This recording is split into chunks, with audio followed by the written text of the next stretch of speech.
All right, I'm going to go ahead and kick things off. Thanks everyone for joining today. As you probably saw in the invites, we are going to be covering some of our latest product updates to the investor platform, and it's going to be under this umbrella theme of streamlining your end of year reporting. So probably have seen our faces before, whether on a webinar or maybe you've worked with Nick if you're a current customer. So my name is Belle and I'm leading our go-to-market efforts for our investor platform. And then Nick Wilde is heading up our investor success for our investor platform. And a little bit about Visible, if you are not already a user, Visible has been around since 2015. We've been profitable since 2017. We're used in 47 countries, and we have over 350 VC funds using our platform. So for the investor product, it's all about post-investment monitoring and reporting, and then just have a few of our customers there listed at the bottom. Housekeeping for today. So Nick is standing by. He can respond to some of those questions that you can throw into the Q&A function at the bottom of Zoom. Towards the end of the webinar, Nick will actually be presenting, so I'll be monitoring the questions at that point. And the webinar will be recorded and we'll send it out to you afterward. So for today, what we're going to be discussing is we're going to first kick off by just kind of zooming out and talking about reporting challenges. So kind of what's already maybe painful about end of year reporting, what are other investors doing? And then we're going to talk about how those pain points can be solved in Visible, particularly how it relates to some of the recent updates that we've made to our platform. And then we'll have time for Q&A at the end. So again, if you want to use that function on Zoom at the bottom and drop in any questions, please do so, and we can get to those at the end. So to kick things off, this is actually data that we pulled at a webinar that we did maybe 3 or 4 months ago. So surveyed VCs, asked them, why are you collecting structured data from your companies? This is related to quarterly reporting, could also be end of year reporting, but just why do VCs care about collecting structured data from their companies in general? And the top reason is actually internal analysis. So you wanting to be able to understand how your companies are performing.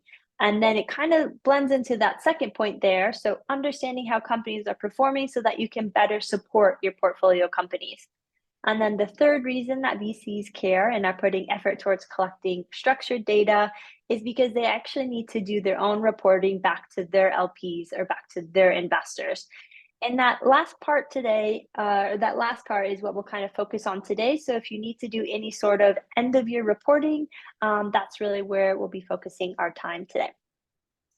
So what can be painful about this process is it can be time consuming.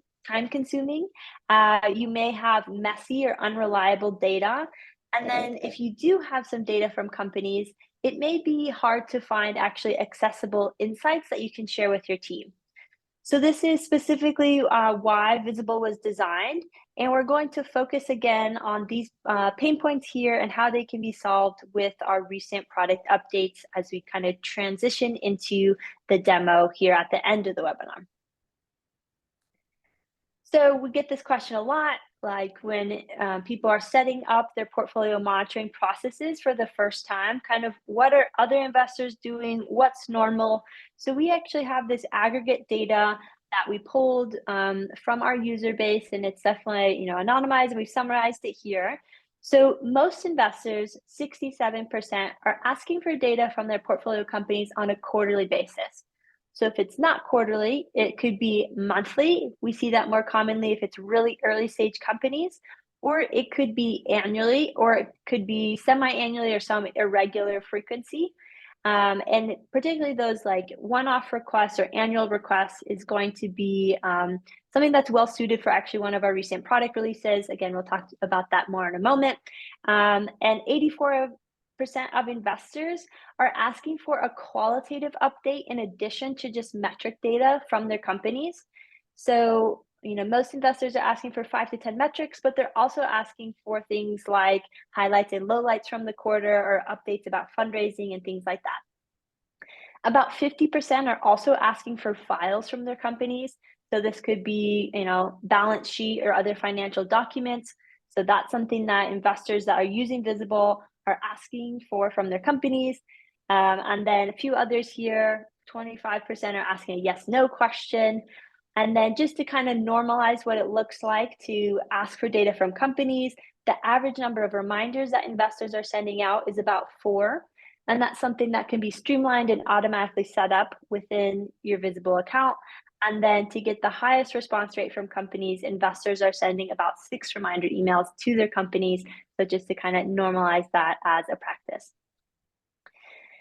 I'll briefly touch on this. We're going to send these slides out afterwards, so you can kind of dive into this more a little bit later. But if you're curious and you're just now thinking about setting up and formalizing your data collection process for the first time, you may be wondering, what should I even ask for?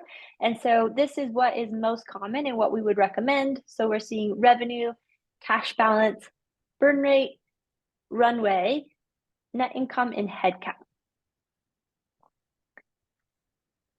So when it comes to end of year reporting, which is the focus of the webinar today, these are some of the motivations and the things that we see investors asking for.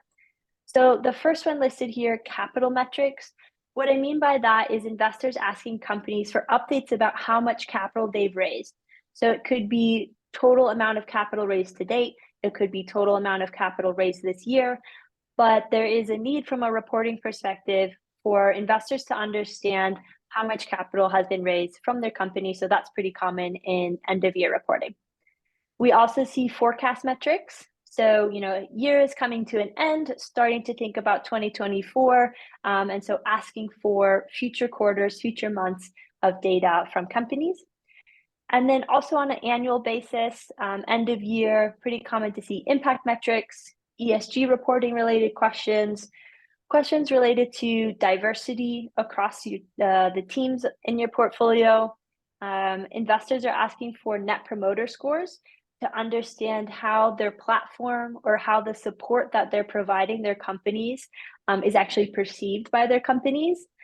And then this final point here is you may be putting together an end of year report or sending out an end of year request to your companies to gather some of the data that you're going to need for the audit process. So these are kind of common motivations for investors when they're thinking about end of year reporting. If you have any additional things that you're asking for that you want to share with the audience or share with us, go ahead and write that into the chat. We'd love to hear kind of what's normal for you or what you need to do for your end of year reporting process. So that was kind of the context setting of why we're talking about end of year reporting, what we mean when we're talking about end of year reporting. And now we're actually going to dive into the Visible platform and talk about how you can leverage some of the latest product updates that we released in the last 3 months to kind of streamline your end of year reporting. So the first one that we're going to be talking about is a feature that we released called a one-time request. So we've always had the ability to collect recurring data on the Visible platform. And then, there's been the use case of investors wanting to collect things more on a one-off basis or an annual basis or on a regular basis. So that's what the one-time request is. And Nick will be showing us that in just a moment. And then we're going to be talking about requesting properties. This is a really powerful release. And I'm excited for Nick to kind of demonstrate how you can set this up within your account so you can leverage this within Visible or understand how it works if you're not a Visible user yet. And then we're going to be talking about properties changelog, how you can export data to a Google Sheet, what it looks like to embed a dashboard in Notion, and then finally, we're going to be talking about dashboard duplication. So with that, I'm actually going to hand it over to Nick. So I will stop sharing my screen here. And we'll kind of do a handover. Awesome. Thanks, Belle. I think I can take over here. Good, because I'm struggling to find how to end sharing. No worries, no worries. Awesome. Well, thanks for all the context there, Belle. So the most common reasons of why people are going to be building one-time requests. Again, the use case here is slightly different than the quarterly sort of reporting style request that you may be familiar with if you are a customer of Visible. This new one-time request really focused on backfilling historical data, again, onboarding, irregular reporting. So think if you have some companies who potentially are on, maybe not a traditional fiscal year and you need to collect data on a one-off basis, as well as the infrequent reporting, like an annual request. So some data, again, you would only want to collect once a year to make things not too onerous. And again, because you may only care about it at a granularity level that is annual, the one-time request is going to be a great feature for that. And so how the one-time request feature actually works here, you'll come into the request section here, click new request. You'll see the option to create a one-time request. And then here, all this pretty basic information, I'll skip over. Happy to run through this in more detail at a later date if anyone has questions. Give it a schedule. So again, this would just be a one-time due date. This due date you set here. We're going to automatically notify your companies to make sure that they're aware of the request and they have plenty of time to actually submit that request. The content section here, this is going to be obviously one of the most key sections because this is where you'll actually build out those different metrics, the different data you'd actually like to collect from your companies. So you can see here, I've already got some information built in here. These are metrics I've already created in my account. So revenue forecast, to actually add that to this request, you're really straightforward. I would just come up here to add new block metrics. And then I can actually request up to 6 periods in the future or historically. Obviously, in this case, I'm collecting forecast metrics. So you can see here, I went ahead and toggled on those next 4 periods. Below that, annual revenue assumptions. Again, we see across our investor base that not only is the number, the quantitative data, excuse me, and the context important, but we also want to document that via the request as well. And so here I've actually got a property that I brought into the request. I'll show you more about the linkage of this in just a moment. And then so on and so forth. Moving down here, I've got some diversity and headcount metrics. Again, can collect this for the full year. Capital raised, all these are aligned with the key metrics Bell mentioned on some of the previous slides about what we would recommend and see most often being collected on a one-off basis for annual reporting purposes. Last one here, more of just a general question, goals and milestones. And so, yeah, as I mentioned, with properties, they're really, really dynamic and a new functionality as far as how they can be used across the platform. So properties can actually be used in a dashboard. They have a change log associated with them, which makes it really great, again, to collect data in the request and then have that actually flow through to the property. So just want to show you here as well how that would actually work as far as creating a property. Coming back here to the portfolio page, if I go to the top right of my screen here, go to company properties, you can see all those properties that I've got in my account. Those that I'm collecting in that request are up here at the top of the properties page. And so it's really straightforward, again, to add a new one. These are really customizable, just like the rest of the platform. And so again, once you actually create these properties, going back to the request here, you can actually come into the content section and you'll see a list of all of those properties actually listed directly in the request. With that as well, we do have support for inline editing and the changelog I referenced earlier. So going back just to the company properties section here, again, this is where you could create it. But then once that data gets submitted, it's actually going to auto-populate a properties section here on the company's profile. So you can see here some sample responses as if a company provided these sort of year-end qualitative updates. And next to it, I can actually come in here to the changelog, see who provided these values or where they actually came from, and then how the values have actually changed over time. So again, makes it really easy to sort of seamlessly see how progress has trended over time, how your company is anticipating performance for the following year. And so it really helps paint the picture and connect the dots between not only the quantitative data, but the qualitative data as well. And to actually edit this, again, your company may come in, they may provide some data, but you can actually override this data here as well. So if you want to clean it up for some sort of reporting style package, can definitely do that And because of the change log here, we'd actually enable you to see how that value changed. So you could see the original response, right next to that cleaner, more updated response.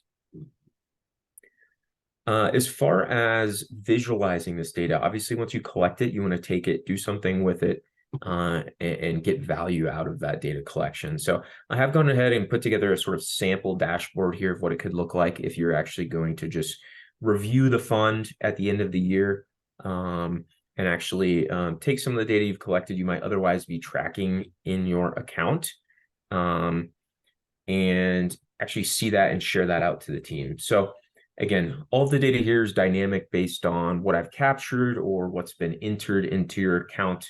Once you actually collect data, again, you can use that directly in any visualizations, which makes it really seamless to just have this always stay up to date. And then you just need to, again, update any commentary if needed or anything like that.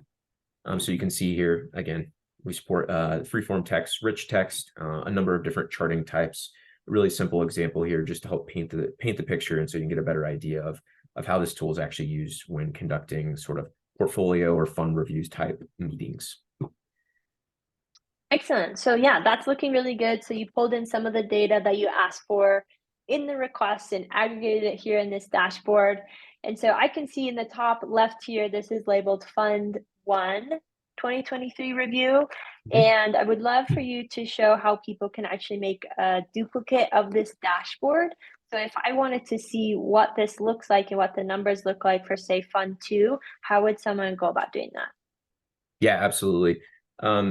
So along those lines, obviously, we want to make sure this is scalable. So if you are doing this sort of reporting across different funds, we actually just launched the ability to duplicate the dashboard. So you come here to the top right, click duplicate, and then to make it really seamless and just apply it to any other funds you've created in your account, you can actually come here, select the relevant fund, and then press duplicate. And so once you press duplicate, it's automatically going to populate with that other fund's data.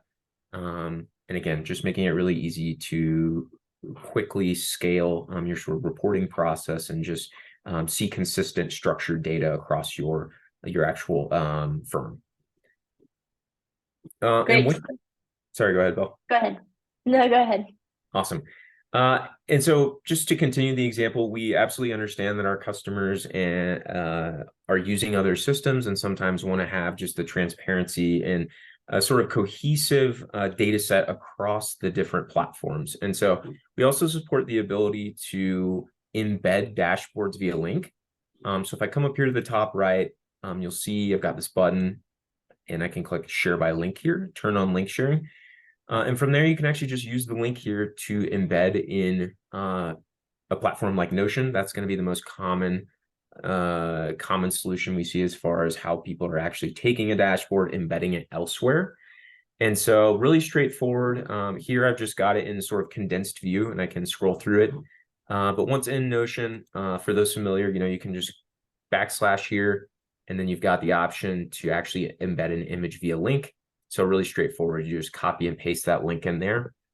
This dashboard would always stay up to date. So again, it would be view only here in Notion and would continue to show you the latest data as it's actually updated in your visible account. Excellent. So yeah, definitely making dashboards more accessible. Can grab that link, embed it in other platforms. And Nick, while we're on the topic of dashboards, the one that we're looking at in your account is actually kind of a fund overview dashboard. And so this is built in the left side pane. We're seeing like in dashboards here. And I just kind of want to connect the dots though, because we talked about requesting properties and how powerful that is.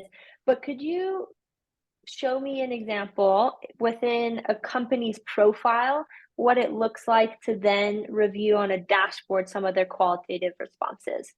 Yeah, absolutely. So if I've got a, oops, we'll click back to the other one. This example actually could work well also. So if I've got a company level dashboard here, again, this sort of dashboard you're seeing here, same sort of functionality as far as data I could actually chart. But when using and collecting that property information, I can actually have that property live directly in this dashboard. So you'll see properties here. All I have to do is add it once, and then I could actually just always see the latest value. And so if you notice the changelog emblem I showed you earlier, when you're actually in the properties section here, you see that, but you can also see that directly in the dashboard. So if I navigate to company description as an example, you can see if I click on it, I can actually see a historical record of those values and how they've changed. So again, really great way to either keep just qualitative information up to date, or if you are using it for the sort of annual style data, such as revenue assumptions, milestones, that sort of stuff, it's going to auto populate here in the dashboard, just like any of this other data. And you never have to leave the dashboard to actually see how values have changed, making it a really powerful tool for internal portfolio reviews, quarterly LP reporting, and so on and so forth. Excellent. Yeah. So, and before we rolled this out, what people were doing is, asking for a qualitative question, highlights and lowlights for the quarter, or maybe something related to end of year reporting. And then if you wanted to display this in the dashboard, what you had to do before is kind of copy and paste that text into a dashboard. But now, because you can set up those questions as properties within a request, you can sync it to the dashboard. And as Nick said, those are automatically kept up to date. So saving a lot of steps in between when you think about, I always, want to have an up-to-date dashboard that includes the qualitative information that companies are sending me as well. So if you have any other questions or want to kind of implement that within your account, reach out to Nick or I after the webinar, and we can follow up with knowledge base articles and support if that's something that you guys want to change within your account. But it can be really helpful when streamlining how you want to kind of visualize your company's dashboard within Visible as well. So great. So we've talked about properties and requests. We've talked about creating a fund overview dashboard and how you can now duplicate that and quickly apply that to different funds or all the other funds. And we talked about how you can embed dashboards within other platforms like Notion as well. And now something that we're going to talk about is actually another way that you can get data out of Visible. So while we support a lot of insights natively within Visible when it comes to fund performance metrics or metric data, we understand that some funds just want to be able to export data outside of Visible to do your own internal analysis. So Nick is going to demonstrate the feature that we rolled out, which is a Google Export add-on, and how that can be used. Absolutely. So once you're in a Google Sheet here, it's really straightforward to actually get started with the add-on. You just come up here to add-ons, and you'd be able to actually search and just add the Visible Google Sheet add-on. We do have a link to this as well on our website that'll take you directly to it, but really simple to actually add and then authenticate it. And then once you're ready to actually export some data directly to a Google Sheet, you'll see that add-on listed down here. You can come and click Sync Metrics, and then we'll automatically populate here on the right side all of the metrics in your account that can be exported. So you can see a list of all the different ones I've got in my account. I've gone ahead and selected just a few that I showed in the demo and that we showed in the actual request. And so once you click those and click Import, it will actually export the data and create a tab for each metric. So each metric would have its own tab. You would see all historical data for that metric in a single tab for all companies. So again, really powerful way, an easy way to actually take any data you've collected. And then if you do need, for whatever reason, to take it outside of Visible to do some further analysis or something of that nature, can do that. And so just to summarize here quickly, again, really simple in the request here to actually just collect that annual data. And because you can link it to properties and continue to collect metric data, it's all going to flow through and populate these dashboards, keeping it all up to date. And then with the addition of features like the changelog that Bell referenced and that I showed just a moment ago, you can easily see how values are changing over time. And then if for whatever reason you did need to actually take anything outside of Visible, it's just one additional step here to take it directly to a Google Sheet, which we found is one of the most popular ways our investor customers are actually analyzing data outside of Visible.